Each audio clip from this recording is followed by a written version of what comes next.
First time we met, seems to be a very nice young man. I like him. He didn't do nothing wrong to me, so shit, he's cool in my book. Please put your hands together, show your love for Mr. Cal Adams!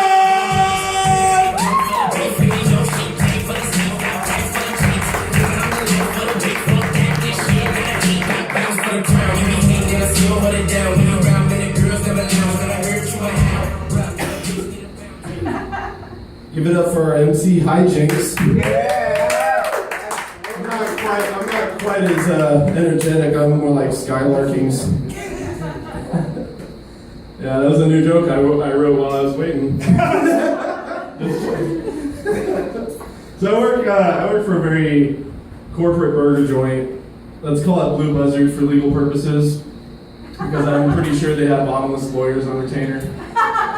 And I think whenever anyone releases or just like reveals a secret about that company, they should be like, you really let the microwavable mac and cheese out of the bag on that one. The people are very animalistic. They waddle in like penguins, and they graze on their food like cattle. I saw a kid eating his fries out of his little fry container, not even using his hands, just it's disgusting. I didn't always work there. I used to work at a mom and pop place, and I realized the difference between working at a mom and pop place and working at a corporate place is that a corporate place you're a server, which is very close to servant. And when you're at a mom and pop place, you're a waiter because you're waiting for customers to come in. It's the sad truth of America right now. You have to give something away for free to stay in business, and it sucks. But I would just stand around and be like, that looks dirty. And just scrub that. And they used to play this big band music. They'd have like Frank Sinatra and stuff playing, and it would just play on a loop. And there was one song that really tripped me out because there'd just be nobody in the restaurant, it'd just be me. And it's like, you fell in love, and love is a tender trap. And I'm like, this is a fucking trap, isn't it? It was bad. My life is ironic. My life is ironic on a scale of a Hindu wearing a YOLO bracelet. Thank you, Mom.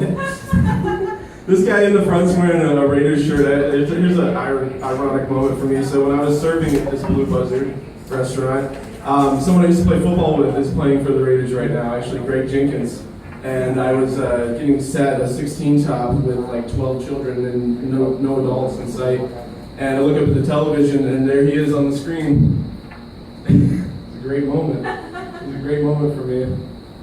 Weed is legal.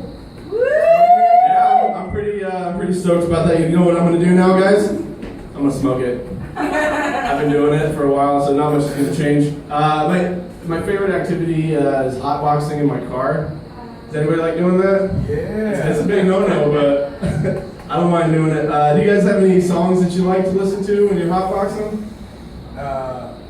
Anything by, I don't know, depending on what mood I'm in. If I'm feeling thuggish, Yeah. or I might be feeling romantic, put on some Key Sweat and smoke one. I don't know. I like Bone Thugs. It's nice and for hotboxing too, because that's like love songs written for weed, basically. It's fantastic. My favorite though is "Here in My Car" from the '80s, and I sing along to it. Here in my car, I smoke weed in my car. I can lock all my doors. It's my buffer from the world in cars. Yep.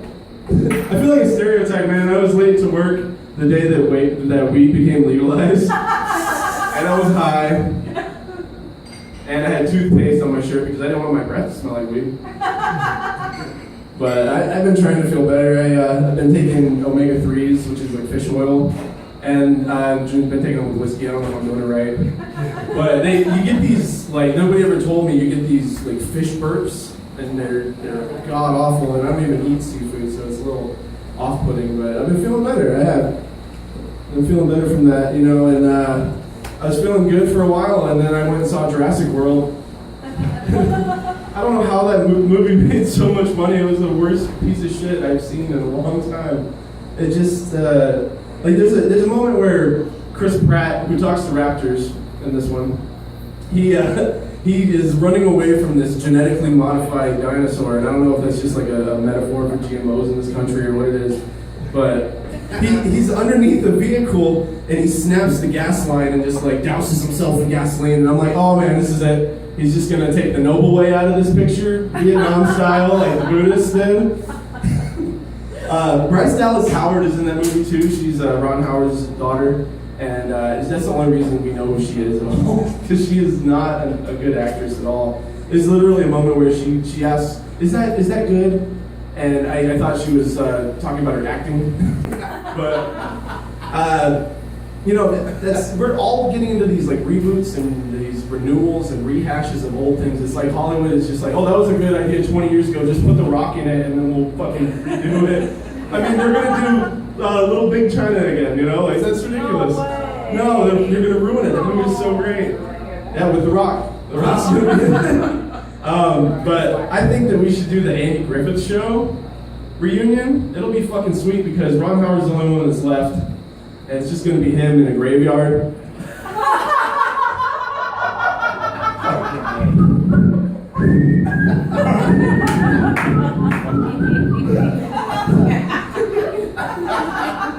I think it'd be really awesome, you guys. I mean, it'd be a lot better than another fucking Terminator movie, I tell you that.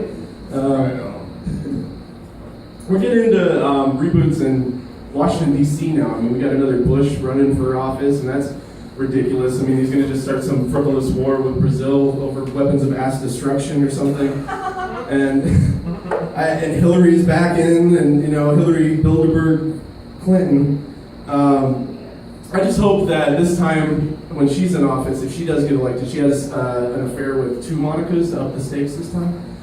And you know that the eventual television apology is going to be CGI because, they always phone in the sequels.